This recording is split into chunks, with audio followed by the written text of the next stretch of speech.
And welcome to the next instalment of the Talent Waste Show. I'm Lee McQueen, absolutely delighted to be here today. We are on a mission. If you know us and you've been listening to us now for the past few weeks, you'll know that we're on a mission to find out if talent waste actually does exist through key research, through statistics, and brilliant guests each week on the wonderful the Talent Waste Show.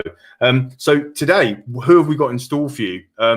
We last week actually had a fantastic guest. We had the awesome Kevin Green. We talked all things talent and HR transformation. It was a really, really great show. And if you haven't checked it out, you can actually catch up on all of them shows through Crowdcast, through Spotify, through YouTube. Of course, you can check me out at LinkedIn as well. We're live at LinkedIn as we speak right now, or you can go to @phoenix51.io and actually check us out on all the social media pages as well.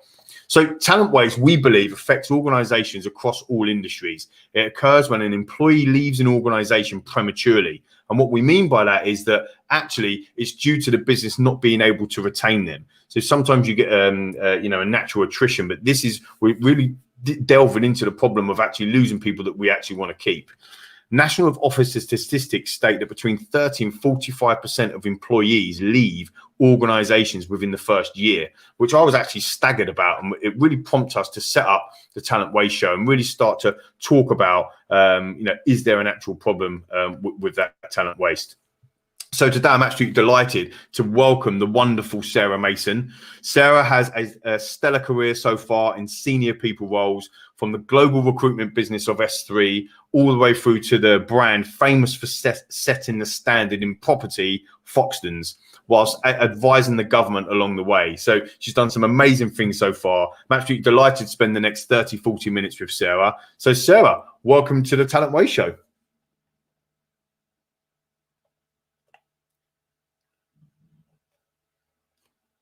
Sarah, are you there? Are you there?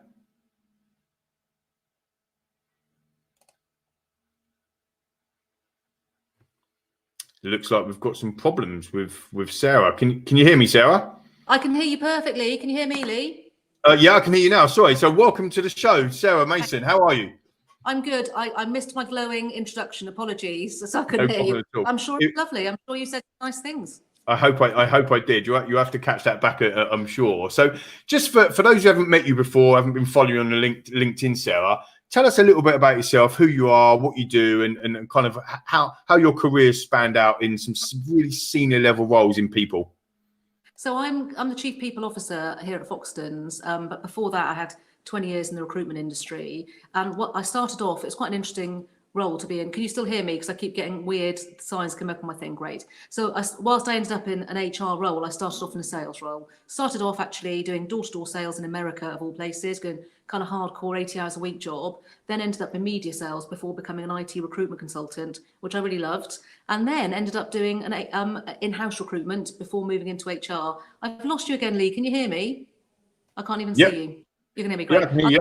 I'll carry on. It's obviously tech problems with my end, maybe. So I ended up in an HR role within the recruitment industry. So that's quite an interesting job to do. Lots of talent and people-based jobs in recruitment, working for companies like Hydrogen, S3 and Faden. They're all great businesses to work in. And 20 years worth of working in hiring, developing and retaining staff before then shifting into a state agency and ending up at Foxtons. It's a fantastic career today, and obviously I mentioned as well about government advising as well. So you've done some reviews and independent reviews with the government as well along the way. Yeah, I was really lucky to get invited into that. There was a fintech review looking at how with the fintech sector, which the UK does really well, how can the government support it to do even better? If that's a growth industry for us, what does the government need to do around things like visas, training? It was a really interesting project with some interesting people on. And funny enough, there was an ex-apprentice winner on my committee as well. Tim Chapman. Oh, really? Who was that? Another one. Who knows? You get like buses, two of you come along at once. Tim was on the. Tim. I love Tim. Absolutely love Tim. I actually caught up with Tim last week. Weirdly enough, I'm trying to get him on the Talent Waste Show. To be fair, I think he'd be a fantastic guest. So yeah, he was the trailblazer, I suppose, for the Apprentice winners, because he was the first ever one. So he blazed the trail for all of us that followed, all of us us lot as well. We've got Ricky Martin as well, is involved in recruitment as another winner of the Apprentice show as well. what I want to talk to you about, Sarah, if I may, I just wanted to get in. You've done some absolutely outstanding work, and I know we were talking in the green room beforehand, and you were sort of saying, "Oh, I'm not sure whether I'm going to, go into depth about it because you don't want to blow your own trumpet." But I want to blow it for you because I think that we met a long time ago actually when you were at Faden, and subsequently met a few times after various networking events. And I've always followed your career with interest because I think that when you go into an organization, you go in to do some, not necessarily transformations or changes, but to use your words, repurposing some stuff. And I was really interested to see what you've done at Foxtons to really not necessarily turn it around, but to make sure that you retain the brilliant talent that you've actually sourced. Yeah, no, there's been a lot of change actually. Lots of the projects I've done in the last 15, maybe 20 years have all been change. I tend to get brought in when there's some heavy lifting to do, which is quite interesting.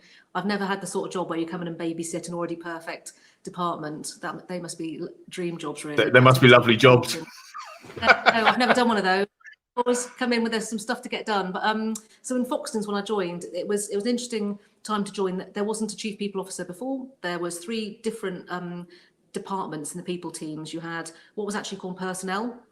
We had a recruitment team and there was a training team, and they were brilliantly positioned for where the market had previously been. Imagine Foxtons 80s and 90s, high growth, growing lots and lots of branches, and it was set up for that old market where it was, massively busy, and we just need to kind of revamp it so it's ready for the market conditions now. So we've quite a bit of work to do. So first of all, it was about joining those 3 teams together because they were actually quite siloed and run by different people.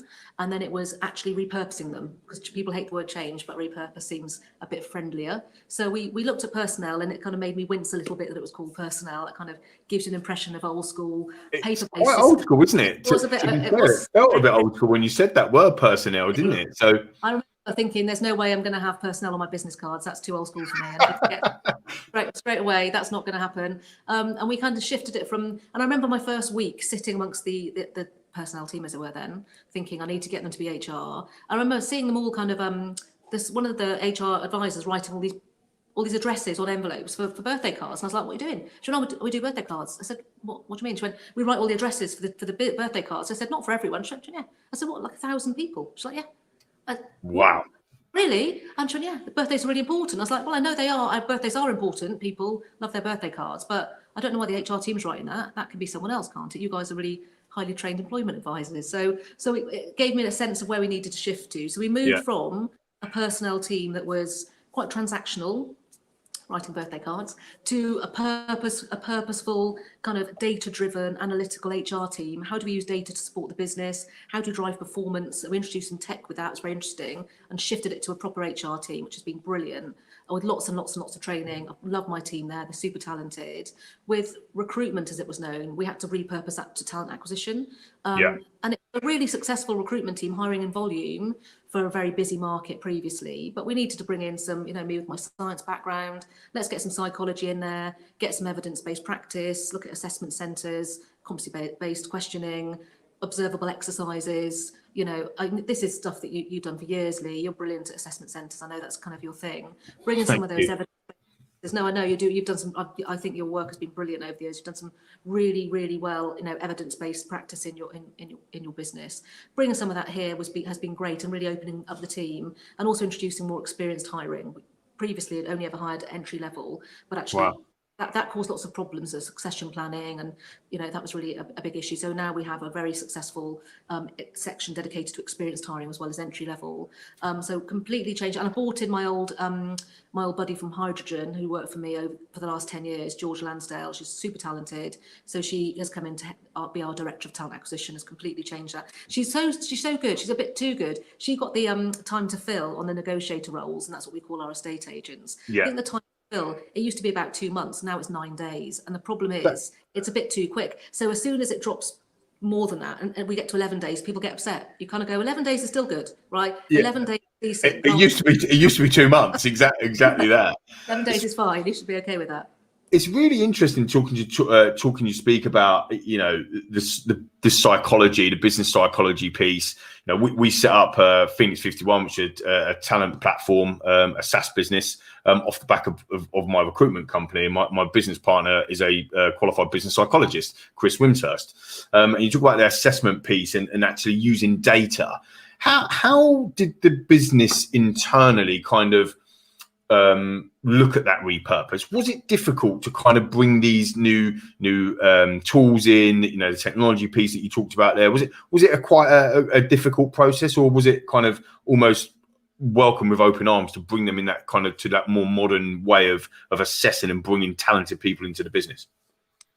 It was in one way very easy because Foxtons people are lovely and super easy to work with. So I've worked in lots of businesses where I've done change and you get fought all the way. You know, they just, you're not doing that here, no chance. You know, I don't know why you're bringing your fancy ideas in here. We're not interested. Whereas in Foxtons, they're very quick to say, you're an expert. You know more than we do. What do you need us to do? We'll go and do it. And I was like, that's nice. I haven't had that before. It's a breath of fresh air. It's lovely, really nice, and it makes change much easier.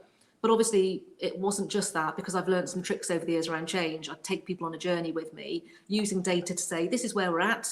This is the data that supports it. Are we happy with that? Is there a gap there? So getting people to really understand, is there a need to move and what that need could be, that makes the change easier. So I have got a lovely bunch of people who are open to change. I've got a CEO who's very supportive, but the data always underpins it. It always, absolutely. And you can win a crowd, but there'll also be a few people who might be reticent. It's just picking up the stragglers, really. If that makes Definitely. sense. And you talked about the assessment piece as well. And again, thank you for the kind words on that. But, you know, for us, you know, that's my belief. You know, I believe that we should be assessing key behaviors, key competencies, matching them essentially with our core values within our business and making sure that we're having that people. Have you seen an effect on when you've implemented these types of processes or scenarios in your previous roles and obviously here at Foxtons as well? Have you seen a marked improvement in engagement, employee engagement, or, you know, talent retention and development, that type of stuff? I'd like to claim a correlation because I do look at that. I use loads of metrics. So I'm a big fan of measuring quality of hire alongside volume of hire. And in sales companies, it's fairly easy to measure quality of hire. It's either does someone perform and do they stay? And between those two kind of measurements, you can find out if people you've hired are any good. But actually, there's lots of things that have been happening in the last few years that have really kind of got in the way of some of those clear metrics. You know, the pandemic, it's hard to know when people leave. Is it because they're unhappy? Is it because they've got some life-changing decisions about being close to their family? So a lot of stuff in the last couple of years and the market changing as well affect some of those easy metrics normally. They become less easy and less directly related. But we definitely do look at lots of data. Our engagement at Foxtons is very high, and actually, I was really confident that it would dip during the pandemic. It went up. I was really surprised. We have when we measure, there's 5 questions, for instance, on our survey that club together to measure engagement, and we measure a Likert scale. Do people agree or disagree? That's a metric we use because it's more scientifically valid. When we looked at the percentage of people who agreed to the engagement questions, it used to be 83%, which is very high. We already have a very high response rate of 86%. It went up to 84% in 2020. And we measured it right at the end. That was in December in 2020, after everyone had been through quite a grueling year for a lot of people. I couldn't believe it went up. I was delighted, but incredibly surprised. Yeah, again, maybe that's because of the foundation that you've built when you first went into the business, and actually that engagement started right at that foundation part, and it's just starting to follow through, even through, like you say, the tough times through the pandemic. It made me laugh, actually. We were talking in the agreement, wasn't we, about kind of working from home, and you mentioned to me, well, actually, we don't work from home, we work from other people's houses because of the nature of your business. You mentioned the pandemic. How has that been, Sarah, from a business perspective, and certainly from a people point of view? How has the pandemic affected, you know, that not necessarily just the market, but actually functions and the people that are actually working in your business? I think we're a bit of an outlier sometimes because we're a mix between retail, because we have shops on high streets effectively with a presence that people can walk into, but one that was kept open. So we were locked down in the first lockdown. We were shut. The government shut property, but the government kept property open in the second and third lockdowns. So we have this odd mix. Half of our business is effectively like a professional services, like a recruitment company. The other half is effectively a bit of a retail element. So our branches, everyone in London will know, they're like glass boxes on the high street, cafe style offices. Actually, some people think they're cafes for cappuccino.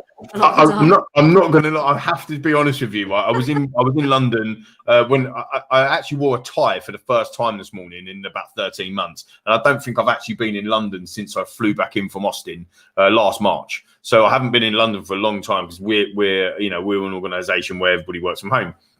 But I remember a time when I was actually looking for like a coffee or a drink or whatever it was, and I nearly walked into a Foxtons because of that exact thing. And I was like, wow, because you've got the fridges and they're kind of, like you said, in the glass and stuff. I mean, they look amazing. It must have been a huge amount of impact, in the first lockdown when them stores or the offices were closed. Yeah, there was the government had their legislation around you could do some viewings, but not all viewings, and you had to keep your branches shut. But second and third lockdowns, we've been lucky enough to be open. I know lots of industry weren't. So what made it challenging really is, first of all, the element of people being confused. Can they open? Can't they? Actually, the government were quite clear. Estate agencies need to be open, as well as selling houses. We rent houses for people. So imagine we've got like 20,000 tenancies to look after, and we've got to help boilers get fixed. We manage them for people. So actually, we don't just sell properties. We also have this huge lettings arm of our business. So we need to be open for that, definitely. But we've got this kind of unusual situation whereby, if you look at the government legislation, you've got some legislation for retail operations and you've got some legislation for offices. Our branches are both. So we have to apply in the bit that looks like an office with desks. They have to go under the legislation for offices and contact centres. But the basic that has a reception desk is in fact retail, and that adds a bit of complexity to things. Okay, that's interesting. Actually, like you say, it's almost like a hybrid. If you think about it in that way, you've been lucky in certain instances, but unlucky in other instances as well. So it's been difficult to manage. And you talk about kind of employee interaction, and the surveys that you guys do, the data that you utilize. How is your recruitment process, if your talent acquisition process has evolved kind of over the last kind of 2-3 years since you've been at the helm there, Sarah? Have you introduced like full-on assessment centres and that type of stuff? And are you still running them physically, or they become virtual now? Like, how does that kind of work?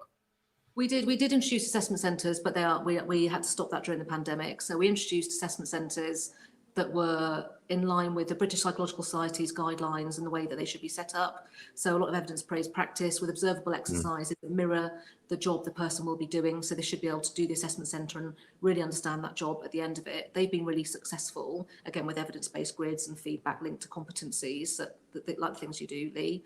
So we introduced those, and then we had to shift quite quickly with the pandemic and went to virtual interviews and then some face-to-face in branch. Actually, what was great about that shift was that because the area directors had all been through the assessment centres for about 6 to 8 months, they were all really good at understanding what observable behaviours they were looking for. The interviews were so much better. We also introduced some tech. So we introduced a new ATS, which is always a hard thing to do. That's in. We introduced some new software.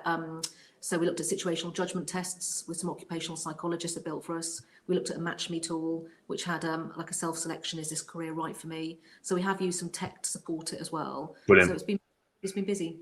Yeah, fantastic. And obviously, what we talked about the successes and the repurposing that you've done already. What for you has been the standout kind of part? If you look back over the last kind of 2-3, nearly 4 years, what would you say the standout part has been, or what have you learned from your experiences so far? There've been quite a few of them. I think for me, getting measurable success really quickly. Actually, I did a project which I won't go into too much detail, but within the first 9 months saved 1.2 million quid, which was quite a good thing to get off the ground quick. That really is. Gives you a couple of feathers in your hat, doesn't it? Yeah, exactly. And I think it was one of those, whenever, because I'm so used to coming into businesses at a senior level with some change afoot, you've got to come up with something quickly to say, I've got some skills here, I've got some stuff I'm going to deliver for you, and you can trust me to get some stuff done. So you need to have a few quick things off the marks, out of the blocks, as it were, and then you've got other projects that will take much longer. So I knew that, for instance, getting to our talent management initiatives would be year 3. So we just started those because actually I had to have some stuff in place before I got there. So whenever you come from an HR point of view, there's some stuff to do quick, win the crowd, get a bit of a result quickly, but then there'll be some slower burn projects, I think. Okay, and we talked also about challenges in COVID, which seems like you've not only coped but actually done well during that pandemic. What's your biggest challenge at the moment, Sarah, in terms of in terms of the role and actually bringing? I suppose let me rephrase the question: have you got a challenge at the moment in bringing new talent into the organisation?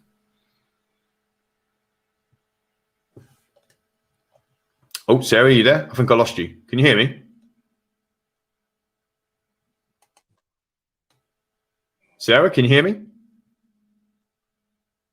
I think I've lost Sarah on the technical side for a second. You've gone really. I can't. Sorry, I can hear you, Lee, but I can hear you, Lee, but you've gone really slow. I think you've caught up now. Sorry, there's a bit of buffering. Sorry, I missed. Oh, sorry about that. I was just asking a question, kind of challenges wise. What challenges are you facing now moving forward? Is it a kind of a talent attraction piece or bringing people into the organisation? What types of challenges are you facing?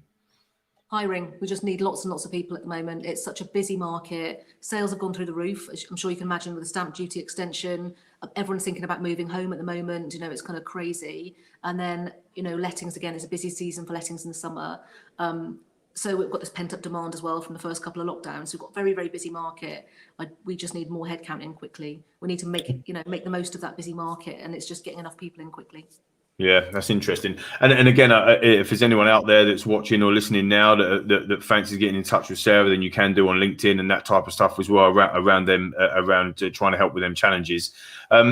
We've got some questions because we are live today from LinkedIn as well. So Donald is on LinkedIn and simply asks, why is the recruitment process turning into a long, drawn-out process? Now, I think that's maybe that's a bit more generic than specific to Foxtons, of course. But in your experience, do you think that recruitment processes have got a bit longer? They've got a bit more drawn out? And if so, why do you think that is?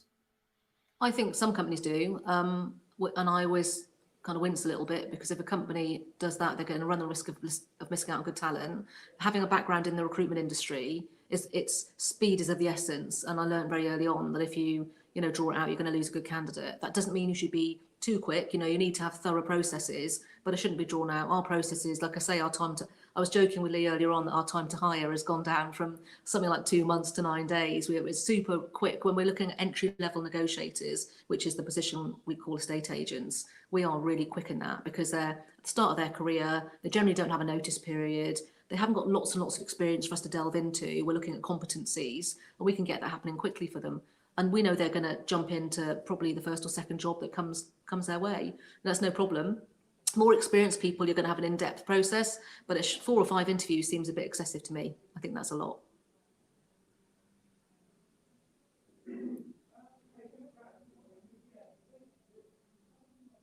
Lee, I think you're muted. I can't hear you.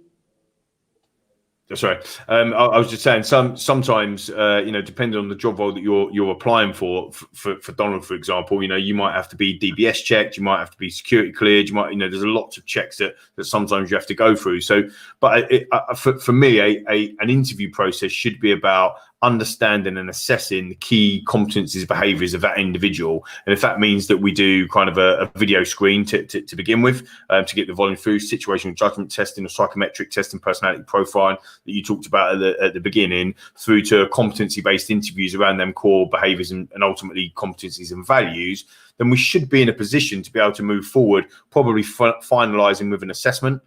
Observational assessment piece that to me would be my ideal. That's the way that we onboard our staff. That's the way that we will work with our clients as well. So it's quite interesting. Is it any more of a take on that? That's pretty similar to what you guys are doing as well, isn't it, Sarah? I think so, definitely. I think what I like about the process you just talked through is that some of it can be done at the candidate's own speed. So, for instance, stuff they can do online, like video interviews. I know you can get people to record them themselves. They can do judgment tests online, so it doesn't all mean it has to be in front of a person or take a long time. I agree, you can do some stuff quickly. It shouldn't feel so rushed the candidate feels marched into a job. It should still be thorough. You should get the right person, but dragging out processes isn't good for anyone, I don't think. No, I completely agree. Well, we're popular because we've got more questions actually, so I just want to go back to some other questions. I've got a couple of questions myself as well, but Linda from LinkedIn says, what are the best ways that you found, Sarah, to get salespeople thinking truly positive? changing mindsets, techniques. So what sort of techniques do your people, your team use to make sure that the sales team are always thinking in a kind of a positive way? Good question. That's a really good question and fairly complex. The psychologist in me could spend about an hour on that one alone. I think some of it is an external intervention around how do you get people to think differently. There's loads of things you can do there, loads of techniques on that one. Coaching would be one. I'll talk about that in a second. But the other one is really not an intervention, it's hiring people with the right mindset at the beginning. If you hire someone who's naturally negative, it might be quite of a stretch to get them to be, you know, a ray of sunshine when they walk in every day. And actually, a lot of psychologists look at personality profiling. Often the Big Five is the most popular model. You know, we look at the traits of Ocean, so openness, conscientiousness, agreeableness, neuroticism in there. Agreeableness being a trait, a personality trait that would be linked to positivity. And it's a natural preference that people have, not an absolute.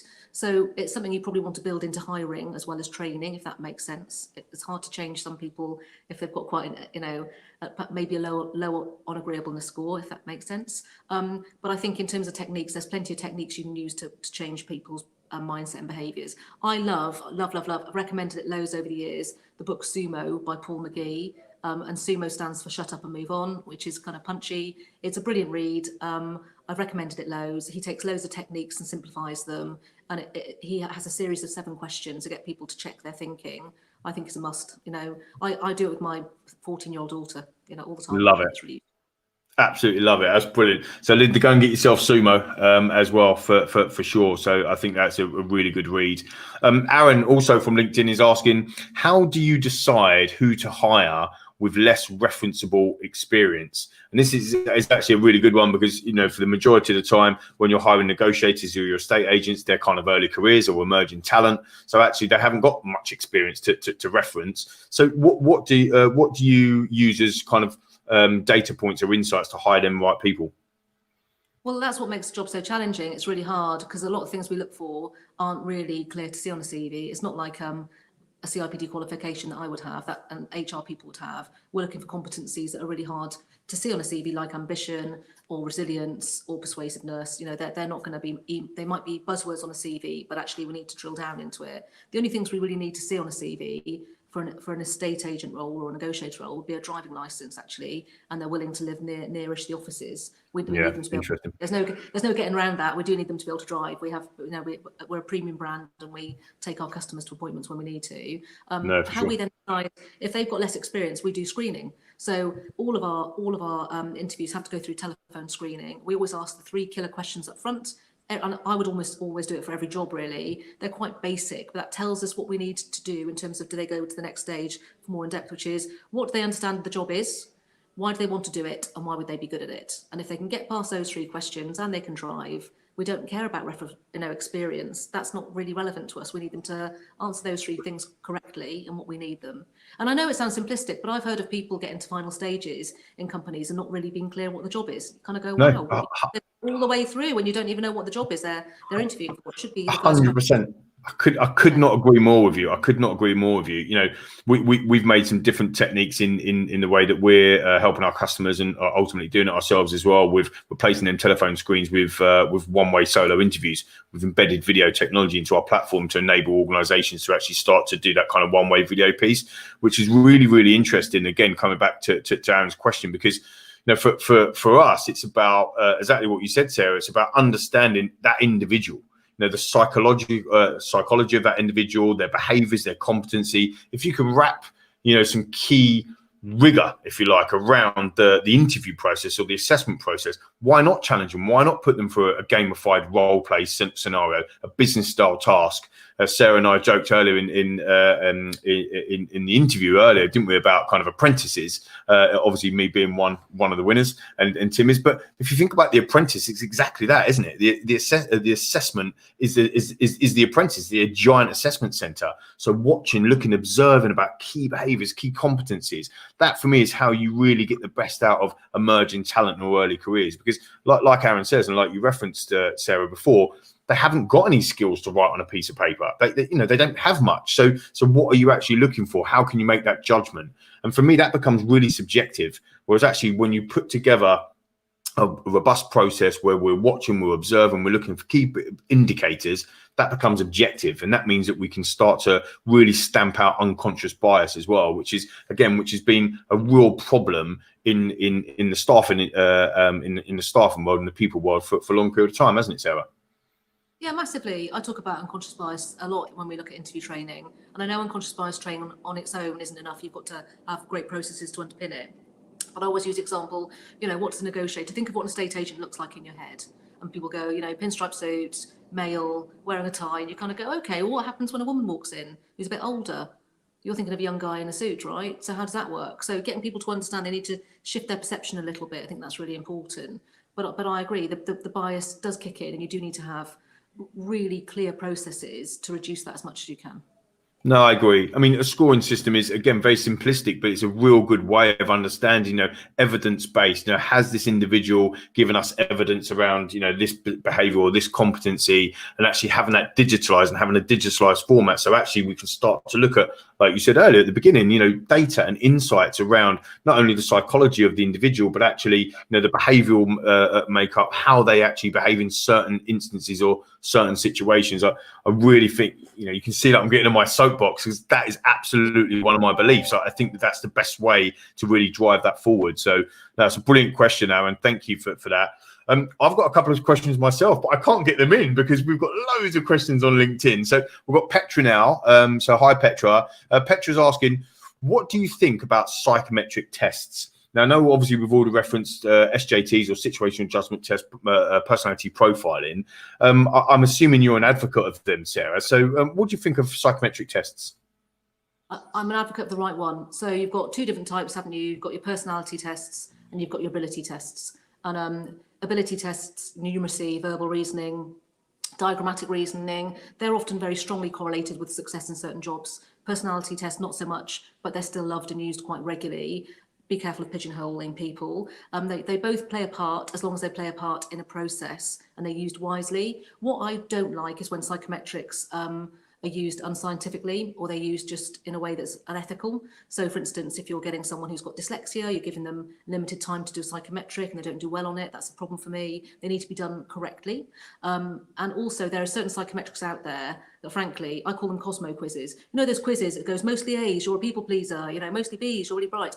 I find them really problematic. You kind of go, they're really reductive. They're not going to necessarily give a true reflection of someone. There's a lot of very popular ones out there. They're called, psychologists use the expression, the Barnum effect. So Barnum, the guy who set this up, it means he set up a circus saying there's going to be something for everyone. And there are some psychometrics that are set up that way. They're so generalized, everyone goes, oh, I'm just like that. And you go, actually, it's not really telling you anything. So I'm passionate about using psychometrics in the right way. Be mindful of ones that are a bit like star signs, because that's a problem for me. That's so weird. I was literally just about to say it's like a star sign, isn't it? Like, are you a Leo? Are you Aquarius? Whatever it might be. And that is really interesting. Again, my view on psychometry is very, very similar. You've got to use the right ones, but I think also you've got to use them in a process. I think that was the key thing for me that you said, is that you can't use them on a standalone. You wouldn't just bring in somebody and do a psychometric test on them and go, oh yeah, that individual's right for my organization. You've got to wrap them into some sort of process that we talked about before. I think that's really important.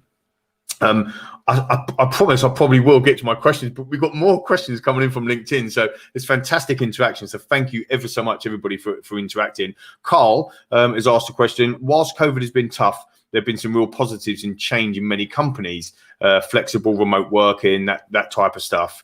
But what do you think the key challenges for leaders need to take in consideration when managing people or teams remotely? Is there any managing tips or tips on management of remote people? So it's quite a difficult one for you guys, because obviously you're back in the office and you're still working, not necessarily remotely, but I would probably suggest a lot of your business is remote anyway, isn't it? Regardless of COVID, because people are out on the road and they're, kind of in the field, so to speak. Yeah, exactly. And I've worked in businesses certainly in global recruitment firms where part of my team will be based in Singapore and some of them will be in Sydney, and, less glamorous. Some of them will be up in, Leeds and Glasgow, whereas Sydney was a bit more glamorous and heading up to the north of England. It'd be nice to go and have some sunshine sometimes, but it was a very long trip, to be fair. So I'm quite used to managing people remotely, absolutely.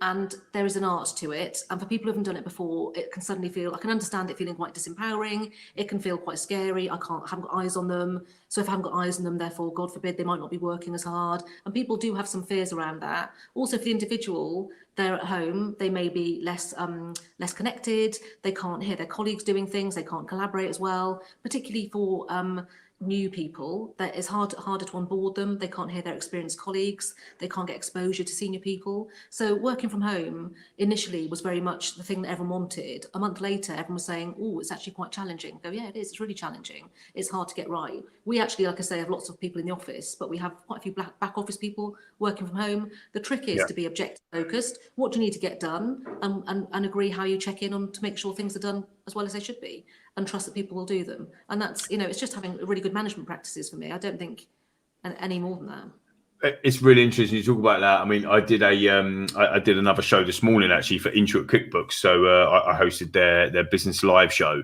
and one of the key topics actually was about working from home and that remote working piece.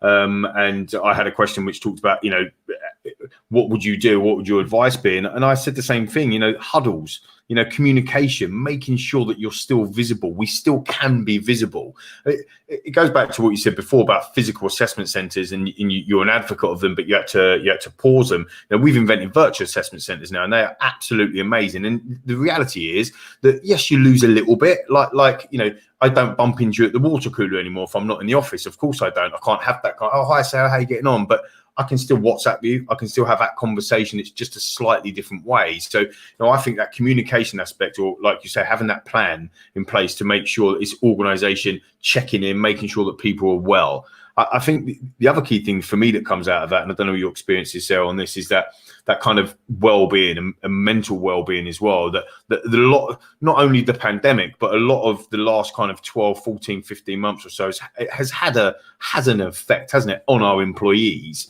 Is there something that you've introduced into Foxtons, for example, that has tackled that or supported that? Yeah, definitely. And it wasn't anything linked to the pandemic. We were lucky that we got it in before the pandemic, actually. There's two things I was lucky to get in before the pandemic. One was digital learning.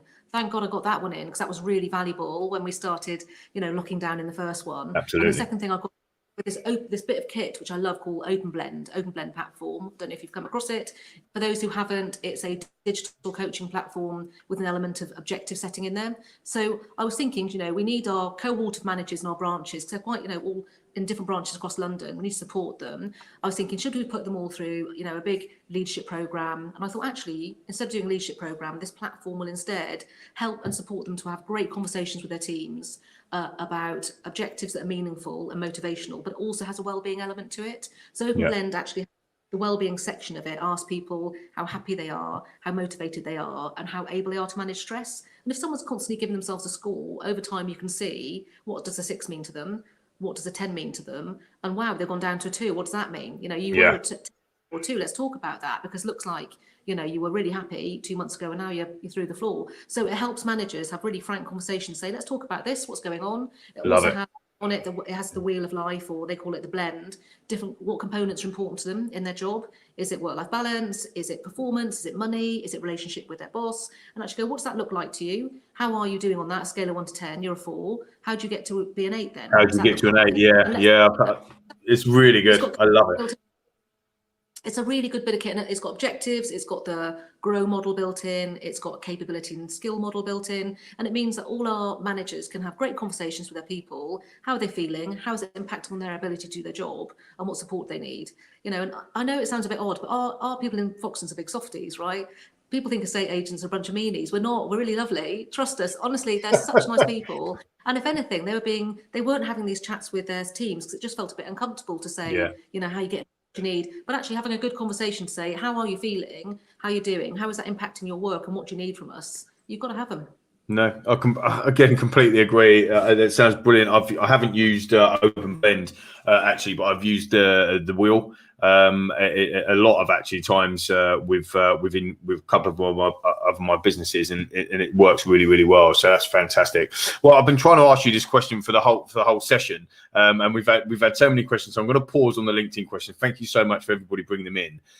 I wanted to ask you, Sarah, in your opinion, from everywhere you've worked and your career so far, we are on a bit of a mission to talk about talent waste and actually whether or not it exists or not. And, we talked about healthy attrition before in the green room, and around retention.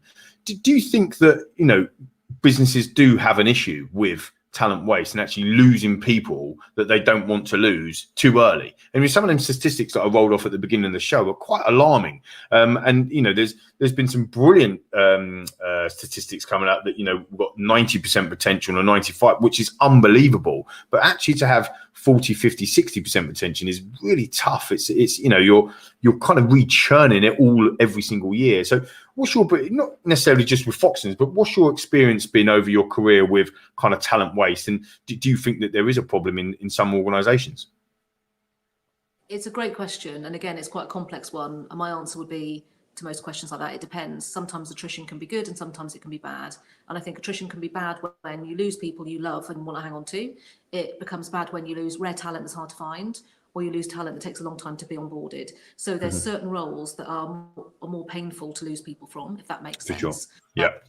And the more senior the role, the more impact the person has. So, there are definitely issues where companies are losing people that they don't want to, and that impacts on either the workforce or impacts on them achieving their strategic objectives, or it's costly, disruptive, etc. So definitely I can see how that can be an issue. Sales historically and predominantly has a higher attrition. Sales jobs do, because they're tough, right? It's tough doing a sales job, getting rejection, doing cold calling, all the stuff that go with the sales job. It's tough, right? It is tough. So we tend to see historically. And secondly, when you hire younger workers, you tend to see more attrition at the start of their career than at the end of their career. People tend to make more decisions around career changes at the start. Okay, so we do tend to see a bit more movement at the start of someone's career, and frankly, the days that, when my parents used to do, 30 years in the same company, those days are long gone, right? My dad, he worked at W.S. Atkins as an engineer, man and boy, right? I think he started as an apprentice and retired. My dad. And that we don't hear so much of that anymore. And I think really not. We don't. And I think that's a good thing, because people get to move around, gain new experiences, gain new cultures, gain and learn from different people. That's a good thing. But I do agree with you. If companies can't hold on to the talent they need to grow or to achieve their objectives, that's a problem. It also very much dilutes their pool of future candidates, because it puts people off from joining them in the future. So I don't fear attrition, in the sense I don't in a sales driven culture, we do see it, but I would argue that every company will have a tolerance level as to where it's manageable, and actually not just manageable from a commercial point of view, but morally what they think is right. Does that make sense? Yeah, absolutely does. And again, like your dad, my dad was in the same role. He was a milkman for 42 years. So that's what he did for 42 years. That's crazy. But, and again, I think them days are long gone. I think that it's almost like running a graduate program now. When you run a graduate program and you move each of the individual apprenticeship program, you move individual around different departments so they can get that experience. But actually, that's what a career is now. So, if you've got 4 or 5 years in one organization, that's a long stint, right? Nowadays, 4 or 5 years or whatever. I think what's interesting about hearing you talk, and I think it's fascinating, is that the impact or the hidden impact that having the same process over and over again really does. I like to use football analogies in this, so I don't want to lose anyone, but use a football analogy is that it's not just about bringing in a new striker to score goals. It's about bringing in a new striker to score goals that fits into that culture, fits into that environment, fits in against, because that's where you're going to get that longevity. So for me, really understanding when organizations say to me, we've got a 30% attrition or 70% retention rate, and that's okay. I think, is it? Is it really okay? What are the hidden costs on that? It's easy. You mentioned earlier about sales individuals. It's easy to kind of measure sales individuals because they've got their hidden costs are quite obvious, right? You've got a sales individual that aren't hitting target. There's your hidden cost. You've got the onboarding cost. You've got everything else that goes with it. And there's your kind of total cost. But CIPD states it's about £12,000 a year for every bad hire that you bring into the organization. And if you're hiring 100 people year one and 35% of them leave in that first year, that's costing the business nearly £360,000. That's a lot of money, isn't it? When you think about it, I wanted to get your kind of view, really, as as somebody that is at board level. Do these conversations happen at board level? Are we thinking about this in this sort of way? All the boards I've worked on talk about retention and attrition. Every single one has. I've never worked on a board that didn't. because when I've worked in either the recruitment industry or the estate agency, property industry, people are front and centre. In recruitment, people lead the business. In estate agency, people lead the business. We don't have like for instance, if you work for Vodafone, you're selling phones and that you sell a bit of kit and that makes money. These are service-led industries that rely on people to bring the revenue in. So attrition is always important. It is complex. I think it's a very complex issue, and it's hard to get right. And there are some companies, for instance, that got very famously low attrition, and Microsoft used to be the lowest around. It used to have something like 2% attrition. BT, you've got these big companies where people do stay for a very long time. They get great benefits. They're going to stay there for a long time. And they have long careers there. Some of these large corporates, they have got low attrition. There's an argument also, which is sometimes attrition is actually too low. People maybe stay, there's nowhere for them to move up. So as a result, they stick around a bit too long and they maybe stagnate. So it's definitely a hard thing to get right. You want to have people moving around so they can gain valuable experiences from different businesses. And generally people also move around for life choices. They might want work-life balance. They might move house, need to live somewhere closer. People move for lots of reasons. And of course, the recruitment industry exists because of that. People make lots of money by moving people because people change jobs. But it's always a bit if attrition is avoidable. Yeah, no, for sure. No, absolutely. Again, it's been absolutely fantastic. Well, look, I think I've probably overstayed my welcome in terms of your time, Sarah, today. Absolutely amazing. I've loved every minute of working with you today and interviewing you. If you've got kind of any last kind of bits of summary or top tip for anybody that's watching out there in terms of, managing that kind of repurposing or that like kind of the retention piece or, looking to bring people in, what would your top tip be, Sarah? What would be the takeaway? Funny enough, I was thinking what would be a top tip. Probably my best top tip ever, if anyone asked me for one tip around careers and succeeding companies, would really be avoiding the one size fits all. Because most of my answers on your questions, Lee, have been it depends, aren't they? You don't often hear me getting dogmatic. I was quite dogmatic about psychometrics. It needs to be the right one. I think that's really important. Sure. But when it comes to most things, I think that one size rarely fits all, whether it's how do we solve attrition, whether it's how do we get the best ATS, whether it's how do we find the right candidate. What works one company in one point of time, in one situation, rarely works in another context. So I think my advice to anyone listening is when you're approaching a problem, whether it's attrition, whether it's hiring, do really spend some time thinking what is the situation you're dealing with and the problem you've got there, and be very specific. Because I see people time and time again going, this works in this company, I'm going to do the same thing. And you go, different set of people over there, different culture, different set of resources. Different values, different beliefs. Completely different. That won't work. That won't. But it happens all the time. So the one size fits all mentality, which is, I understand it, it's appealing, it's a shortcut, you kind of think it's going to be quick, avoid it. That's what I would say. Absolutely fantastic. And that is perfect. Sarah, you've been amazing. This has been another installment of the Talent Way show with the amazing Sarah Mason. You can find us on LinkedIn. You can find us on Spotify and YouTube and all of the relevant social media outlets.